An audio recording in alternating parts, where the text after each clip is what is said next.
Historias y tiempos, relatos de Kate Chopin, Julio Cortázar y Julio Paredes, en Literatura para Oír.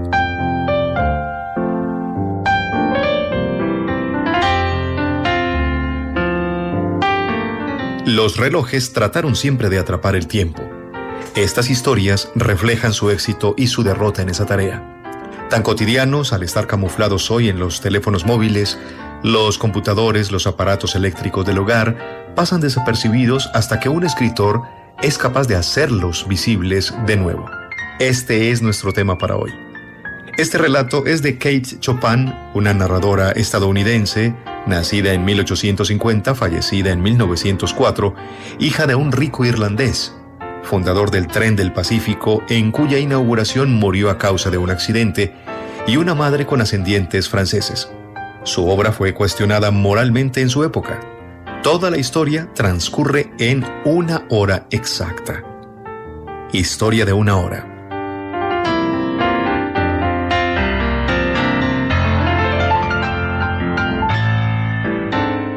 Son las 9 de la mañana en punto de un domingo cualquiera, en la casa de Luisa, una mujer de aspecto frágil.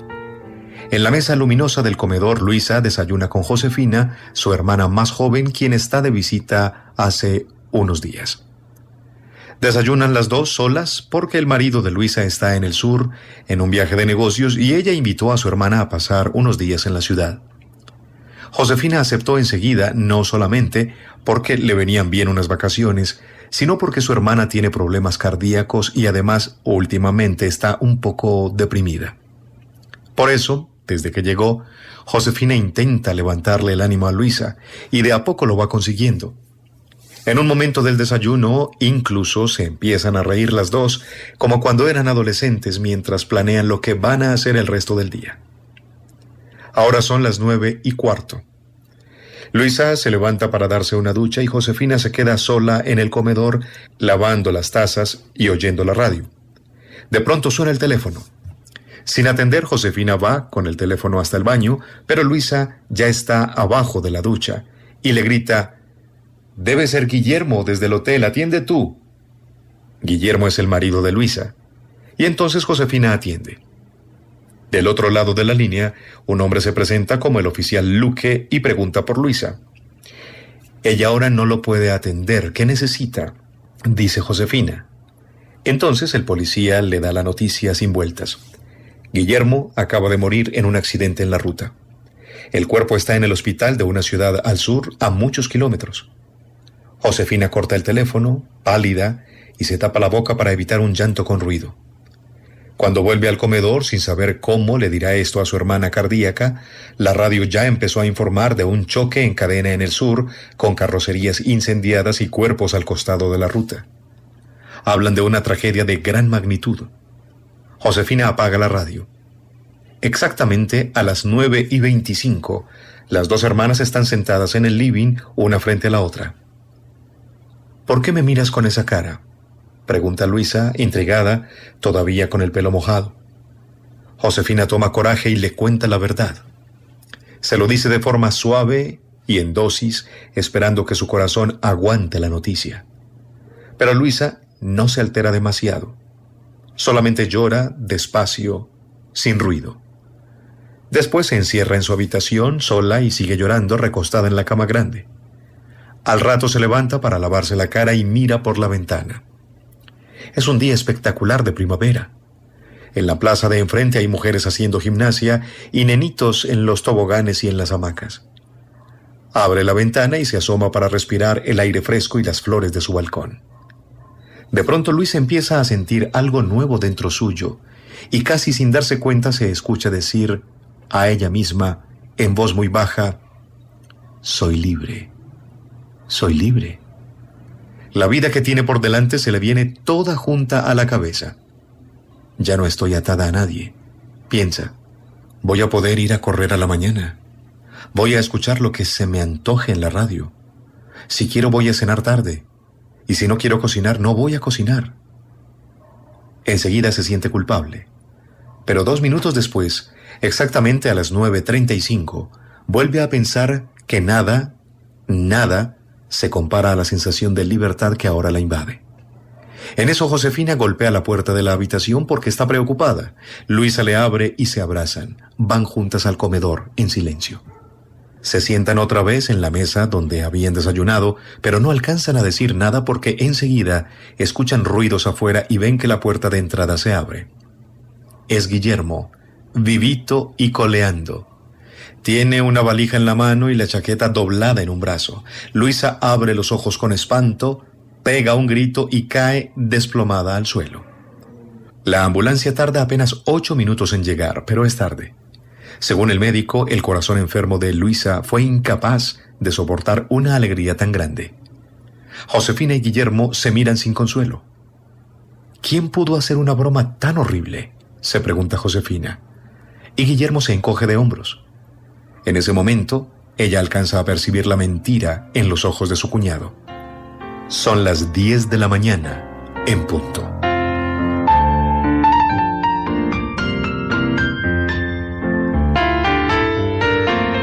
Julio Cortázar, el gigante argentino, insiste con los relojes.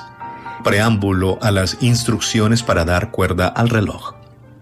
Piensa en esto. Cuando te regalan un reloj, te regalan un pequeño infierno florido, una cadena de rosas, un calabozo de aire. No te dan solamente el reloj, que los cumplas muy felices y esperamos que te dure porque es de buena marca, suizo con áncora de rubíes. No te regalan solamente ese menudo picapedrero que te atarás a la muñeca y pasearás contigo. Te regalan, no lo saben, lo terrible es que no lo saben, te regalan un nuevo pedazo frágil y precario de ti mismo, algo que es tuyo pero no es tu cuerpo, que hay que atar a tu cuerpo con una correa como un bracito desesperado colgándose de tu muñeca. Te regalan la necesidad de darle cuerda todos los días, la obligación de darle cuerda para que siga siendo un reloj. Te regalan la obsesión de atender a la hora exacta en las vitrinas de las joyerías, en el anuncio por la radio, en el servicio telefónico. Te regalan el miedo de perderlo, de que te lo roben, de que se te caiga al suelo y se rompa. Te regalan su marca y la seguridad de que es una marca mejor que las otras. Te regalan la tendencia de comparar tu reloj con los demás relojes. No te regalan un reloj.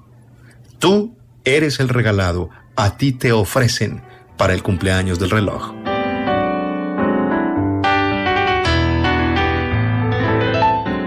El colombiano Julio Paredes también cae ante el hechizo del reloj con este cuento en Literatura para Oír. A Rosario E. ¿Qué no se hará en un hotel? Hoteles Literarios, Nathalie de Saint-Phal.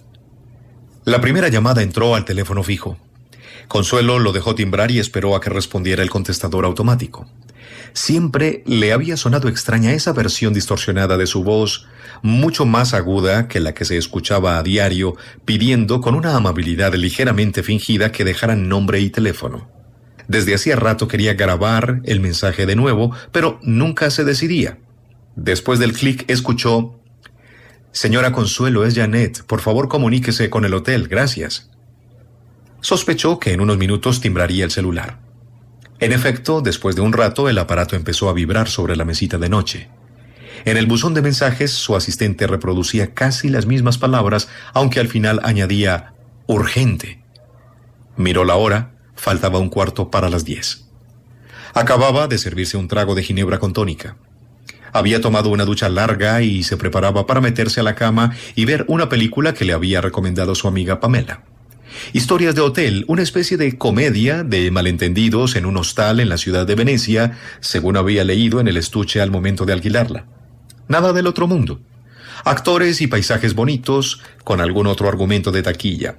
Lágrimas, risas, música ligera, previsible, pero perfecta para esa noche de sábado. ¿Qué pudo haber pasado ahora? Por regla general, en el hotel sabían que no debían llamarla los fines de semana cuando tomaba descanso y menos a estas horas. Sin embargo, identificó el nerviosismo en la voz de Janet. Bebió un poco del vaso. Hasta ahí llegaría por esta noche la ceremonia, guardada solo para ella, seguir hasta el final sin afanes y, con placer creciente, el sabor y olores aromáticos de cada sorbo. Imaginó que la llamada tendría que ver con algún tubo roto, un cuarto inundado, un cortocircuito. O tal vez un robo. Algún cliente que se había escabullido sin pagar la cuenta. No sería la primera vez, pero evidentemente se trataba de una verdadera emergencia. Janet no la buscaría de haber sido un accidente menor. De ser así, lo habría dicho desde el primer mensaje. Esperaría un rato antes de responder a las llamadas. Se puso unos jeans y buscó una chaqueta gruesa para el frío afuera. Había llovido con fuerza por la tarde. Mientras se secaba un poco el pelo frente al espejo del baño, la sacudió otra vez la sensación que el ánimo se le escapaba del cuerpo. Caminó hasta la cama y se recostó.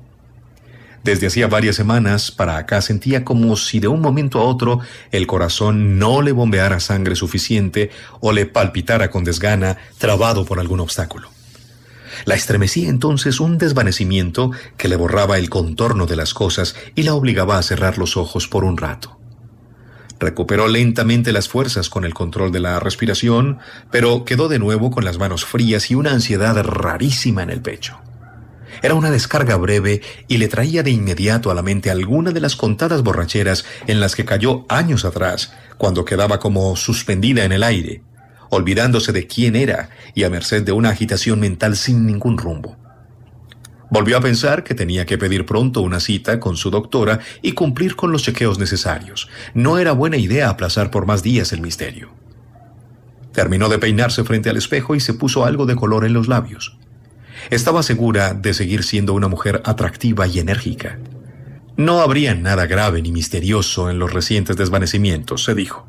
Probablemente se trataba de algún desajuste hormonal o la simple mezcla de estrés y un poquito de melancolía. Dudó si pedir un taxi o salir en el carro. Se le cruzó por la cabeza llamar a David. Estaba segura de que vendría por ella sin importar la hora, sin hacer preguntas. La acompañaría hasta el hotel para ayudar a resolver el inconveniente que fuera. David, recién aparecido, pero amable todo el tiempo, siempre dispuesto a hacerla reír, a encontrar la parte divertida de cualquier situación y, sobre todo, empeñado en llevar a la superficie lo mejor de ella, como si viniera con el propósito de redescubrir el pasado brillo suyo, nublado desde hacía tanto rato. Pero no, aún era muy pronto para acomodarse a nuevas pruebas sentimentales. Antes de llamar, el taxi marcó al hotel. «Juan, es Consuelo, pásame por favor a Janet». «Un momento, señora Consuelo». «Señora Consuelo, ¿qué pasó?» «Parece que hay un problema con un huésped en una de las suites». «¿Cuál?» «Las dos». «¿Cuál es el problema?» «No contesta desde hace horas». «¿Subieron?» «Sí, señora. Golpeamos en la puerta durante un rato, pero no queremos entrar hasta que usted venga». «¿No habrá salido?» «Revisamos la grabación de hoy y no aparece en la cámara. Además, un señor ha estado llamando cada 10 minutos. Preguntó si alguien había entrado al cuarto. Dice que lo ha llamado al celular y que tampoco contesta. Que tenían una cita urgente para ir a comer con alguien. ¿Quiere saber qué es lo que pasa?» «¿Usted qué le dijo?» «Que la estábamos esperando a usted para ver si entrábamos a la habitación». «¿Dejó algún nombre?» «No». «¿Alguno lo vio en algún momento?» «Jorge dice que almorzó con un señor, que estuvieron un rato conversando, ordenaron un trago de whisky, después salieron, puede que sea el que ha estado llamando». Consuelo estuvo un momento en silencio, preguntó, «¿Es el huésped que viene de Bolivia?» «Sí, señora». Cliente del hotel», lo dijo para sí misma. Recordó las facciones del hombre. Alto, trajes de paño oscuro, simpático. Había llegado a mitad de semana. Ejecutivo de una compañía de artículos alimenticios, importación y exportación de enlatados o algo por el estilo. Viajaba con frecuencia a Bogotá cada 2 o 3 meses y pedía con antelación siempre la misma suite. Si recordaba bien, vivía en Santa Cruz. «¿Llamamos a alguien? ¿A la policía, señora Consuelo?» «Todavía no. Estoy allá en 10 minutos, ahora nos vemos». «¿Quiere que la recoja José?» «No, voy en taxi». En el recorrido marcó al celular de Gómez, el médico del hotel. Le dejó razón pidiéndole que la llamara lo más pronto posible. Había imaginado más de una vez la situación, el momento cuando tuviera que lidiar con su primer muerto. En teoría, conocía el procedimiento a seguir. Comunicarse con medicina legal, con la familia, con el consulado. En teoría, todo lo había previsto con una claridad casi profesional. Llevaba varios años en el negocio. Pero ahora Seguir la secuencia de todos estos pasos no solo le parecía borroso, sino imposible. Rogó, apretando las manos, que no se tratara de un suicidio. Trató de controlar la agitación que encontró al llegar al hotel. No quería que la contagiaran del pánico contenido en el que todos la miraron cuando se acercó a la recepción. Antes de que alguno hablara, dijo: «Vamos a tranquilizarnos todos, por favor. No queremos inquietar a los huéspedes». Había levantado los brazos como uno de esos instructores que venían periódicamente al hotel para explicarles qué hacer en caso de terremoto o incendio. Sintió que actuaba adueñándose de ese nosotros y de los ademanes para controlar la situación. Entró a la oficina de al lado de la recepción y llamó a Janet. Entonces Jorge fue el último que lo vio después, nadie más. Parece que estuvo en el bar ayer hasta tarde conversando con el mismo señor con el que almorzó hoy. Me imagino que es el que ha estado llamando. Volvió a llamar antes de que usted llegara. Consuelo marcó de nuevo el teléfono de Gómez. No contestó, pero no quiso dejar otra razón. ¿Llamó a alguien más? No. Bueno, subamos antes de hacer cualquier cosa. Lo dijo tratando de mantener la calma. Sin embargo, mientras subía por el ascensor, descubrió que tenía la garganta cerrada y no podía tragar saliva. Janet y Juan la acompañaron. Los tres guardaban silencio, atentos a los números que marcaban los pisos. Frente a la puerta, Consuelo le pidió a Juan que golpeara. Vio que lo hacía sin mucho convencimiento. Seguramente sabía, como ella, que para ese momento era una ceremonia inútil. Igual esperaron unos minutos. ¿Se acuerda del nombre?, le preguntó a Janet. Marcelo González. ¿Marcelo? ¿Está segura? Sí, señora. Quería preguntar algo más sobre el huésped para aplazar la entrada, pero no se le ocurrió nada. Abramos, dijo por fin con la boca aún más seca. Cuando cruzó el umbral, sin embargo, la invadió un sosiego inmediato, como si dejara un peso al otro lado de la puerta. Respiró con tranquilidad y trató de recordar cuándo fue la última vez que se cruzó con un muerto. Le llegó la imagen fugaz y borrosa del cuerpo de su abuela materna, envuelto en sábanas blancas, semejante a una momia de museo y cargado por varios hombres. Lo bajaban con dificultad por entre el hueco de una escalera como un mueble rígido y pesadísimo. Nunca le había preguntado a su mamá si de verdad era un recuerdo suyo propio. Nada raro que se tratara de uno de esos sueños que nunca se borraban de la cabeza. Lo más particular de todo era saber que la escena no le había dejado ninguna sensación de espanto, como tampoco sentía ahora el pánico asociado con la presencia física de la muerte. La luz del baño y la de la salita al fondo estaban encendidas. Las cortinas estaban a medio cerrar y había un olor inidentificable en la habitación. Miró hacia la derecha y bajo la leve penumbra descubrió el cuerpo en la cama. Estaba boca abajo, echado en posición diagonal, y la colcha lo tapaba casi por completo, a excepción de la punta de un hombro y parte de la cabeza. Parecía como si hubiera querido recostarse solo por un rato, una siesta corta, y que alguien lo hubiera cobijado para protegerlo del frío. Vio un pantalón de paño y una camisa blanca sobre el espaldar de uno de los sillones. En una de las mesitas al lado de la cama había un vaso con agua, una bolsa de papel, un celular, un reloj y una billetera.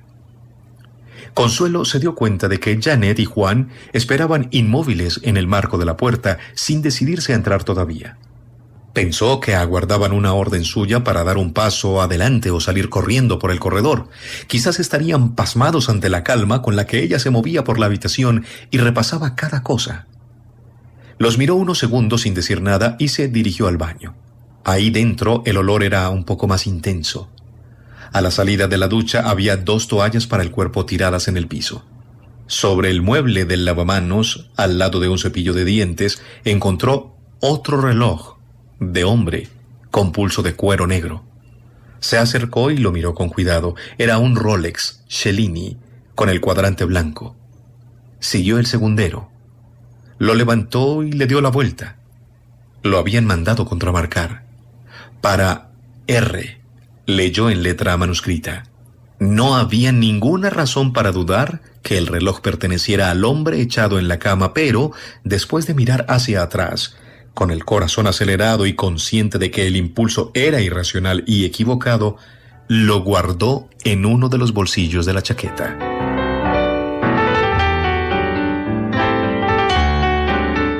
¡Qué nochecita!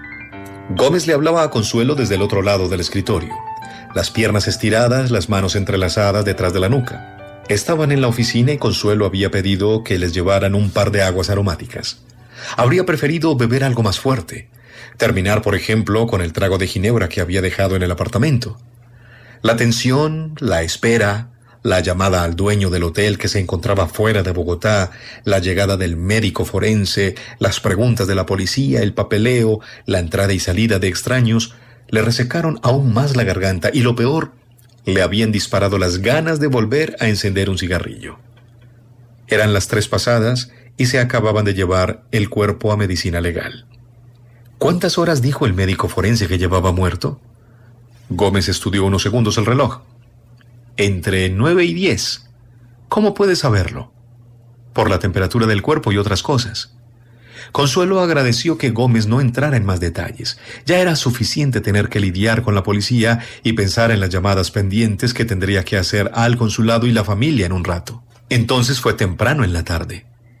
Sí, más o menos. Un infarto fulminante. Y aunque habrá que esperar a la autopsia, no creo que los resultados vayan a cambiar. Además, todo indica que se desplomó en la ducha. Tenía un hematoma en un costado de la cabeza y no estaba solo en la habitación. Alguien movió el cuerpo y lo acomodó en la cama mojado. Me dijeron que harían una investigación. No fue una muerte violenta, pero hubo testigos. ¿Pudo haber sido más de uno? No sé, mi querida Consuelo. Debería ir a dormir y descansar. No puede hacer nada más por ahora. Piense en lo que viene mañana y en la próxima semana. Con seguridad va a ser un lío mientras todo se aclare. Un desastre. Gómez ofreció llevarla hasta el apartamento. A Janet no le importó dormir en el hotel. Consuelo se despidió y quedó en regresar lo más temprano posible. En el recorrido de regreso pensó en el reloj. Estuvo a punto de contarle a Gómez, pero era un acto que no podía revelarle a nadie. ¿David comprendería que su intención no era robarlo? Aún no entendía por qué razón lo mantuvo todo el tiempo guardado en la chaqueta. Nunca antes se le había cruzado por la cabeza hacer algo semejante. ¿Tendría que ver con los espasmos que la aturdían de un momento a otro? Además, podía desatar un riesgo innecesario para ella y el hotel. Sabía que era costoso. Algún tipo de modelo exclusivo, ensamblado completamente a mano y en número limitado. Pero también le resultaba cada vez más claro, tanto por los comentarios y explicaciones de Gómez como por lo que había visto en la habitación, que el reloj pertenecía a quien llevó el cuerpo del baño a la cama. En el afán lo habría dejado ahí sin proponérselo. Fue un accidente, nadie le va a culpar de nada y la cosa se puede manejar sin hacer mucho escándalo, dijo Gómez cuando se despidieron. Aunque las palabras del médico se referían al huésped muerto, se ajustaban perfectamente al hurto que había hecho. Cuando se metió en la cama, lamentó no haber conocido mucho antes a David. Sería maravilloso que en ese instante él le ofreciera el cuerpo para abrazarse y apaciguar poco a poco el temblor.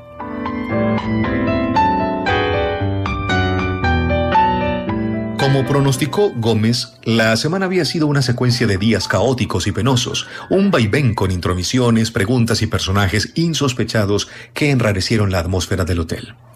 Consuelo agradeció por lo menos que se encontraran en temporada baja y que la noticia no se filtrara entre todos los cazadores de sucesos amarillistas. Hubo una nota breve en el periódico sin fotos que se diluyó en el permanente desbarajuste nacional. Una fortuna agregada consistió en que el consulado y la compañía se habían hecho cargo de todo el proceso y papeleo legal para el traslado de los restos. Además, intervinieron para que las autoridades responsables cerraran y archivaran la investigación de manera silenciosa.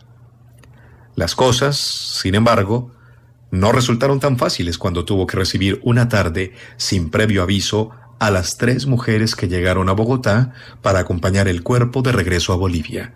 Se presentaron como la mamá, una hermana y la esposa. Consuelo había decidido guardar el reloj en un estuche de gafas y desde la mañana del domingo aún permanecía en la caja fuerte de la oficina y la presencia de las mujeres le había generado una desconocida impresión de culpabilidad. Así, mientras las 3 siguieron en silencio el inventario de las pertenencias del esposo, a Consuelo le costó trabajo mirarlas directamente a los ojos y decirles con serenidad que lo sentía mucho. La esposa era una mujer joven, con una cara de rasgos muy finos y una poderosísima melena de pelo negro agarrada en una cola. Durante el tiempo que duró el trámite aferraba con fuerza un pañuelo blanco en la mano. Esa noche, después de conversar un rato con David por teléfono, Consuelo durmió de forma atropellada y al despertarse la mañana siguiente estuvo segura de haber sufrido entre sueños otro de sus desvanecimientos recientes. A mitad de semana, habló finalmente con el hombre que la buscaba desde la tarde del sábado. Llamó al hotel y se presentó como Pedro Sepúlveda. Consuelo identificó un acento chileno. Aunque habló en un tono calmado, sin ninguna alteración en la voz, insistió en la necesidad urgente de conversar personalmente un momento con ella. Sabía que habían entrado al cuarto antes de avisar a la policía. No mencionó el reloj, pero para Consuelo fue evidente que no había ningún otro propósito en la llamada. Antes de colgar agregó, como si le subrayara a Consuelo una verdad intocable, que Marcelo había sido una persona maravillosa. Quedaron en encontrarse después del fin de semana, cuando quedara todo resuelto, y se citaron el martes siguiente antes de mediodía en un café a un par de cuadras del hotel. Consuelo se había adelantado unos minutos a la cita. Era una costumbre que empezó a poner en práctica desde los días del colegio y lo hacía con todo el mundo, incluso con David. En la razón había una mezcla de timidez e incomodidad corporal. No le gustaba que la vieran acercarse, que alguien tuviera tiempo de fijarse en sus movimientos y en su aspecto. Por otro lado, como en este caso, quería llegar antes para poder escoger el lugar donde sentarse. Se decidió por una mesa al lado de la ventana, en una silla que no le diera la espalda a la entrada. De esa forma podría ver a cualquiera que cruzara la puerta. A la hora acordada apareció un hombre de estatura media, tirando a flaco, y Consuelo calculó por las canas repartidas que estaría en mitad de los 40. Venía vestido con ese descuido estudiado y falso de algunos ejecutivos que parecen transitar el mundo sin horarios ni oficinas. Tenía el pelo castaño y los ojos pardos. Se identificaron de inmediato y él la saludó con una sonrisa y una mano tibia. ¿Consuelo? Hola, Pedro Sepúlveda. Mucho gusto. Los dos ordenaron café y un vaso con agua. Consuelo se dio cuenta enseguida de que no contaba con ningún preámbulo. No tenía ni se le ocurría nada que decir. En realidad estaba ahí para escuchar la exposición y los motivos de una historia a la que sin proponérselo entró y modificó radicalmente el desenlace. Se arrepintió de no haber traído el reloj. «Regreso mañana a Santiago», dijo Sepúlveda. Al fijarse con mayor detenimiento, Consuelo descubrió una ligera hinchazón en los párpados. «Siento lo de su amigo», dijo. «Una lástima, sí. No entiendo por qué perdió la vida así.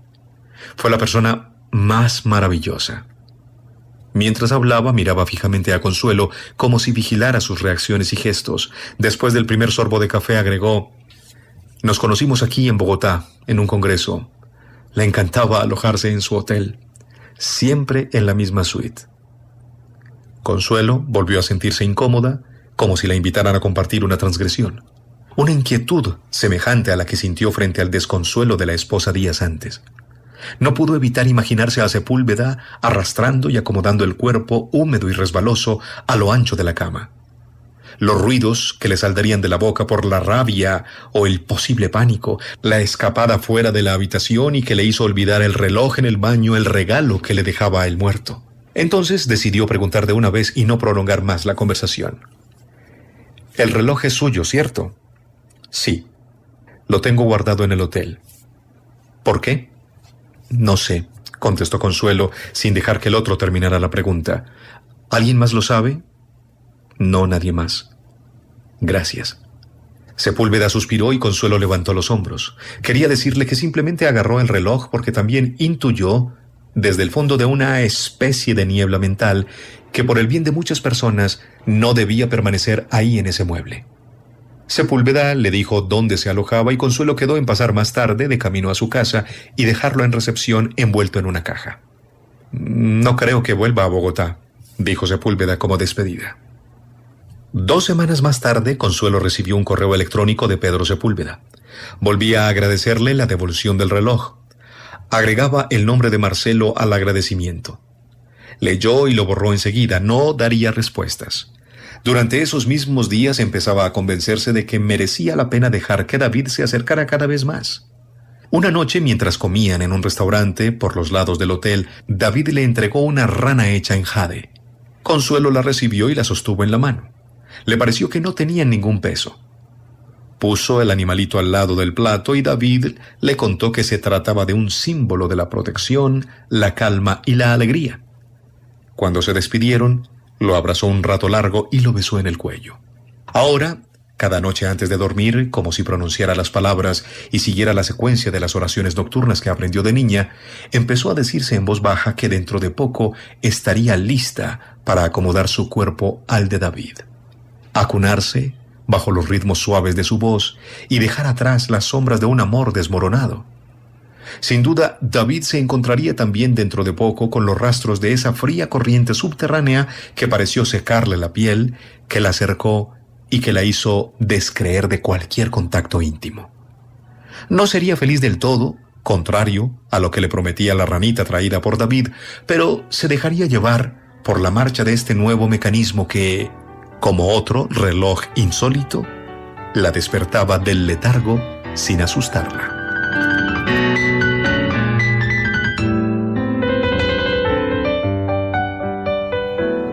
Hoy en Literatura para Oír, Historias y Tiempos.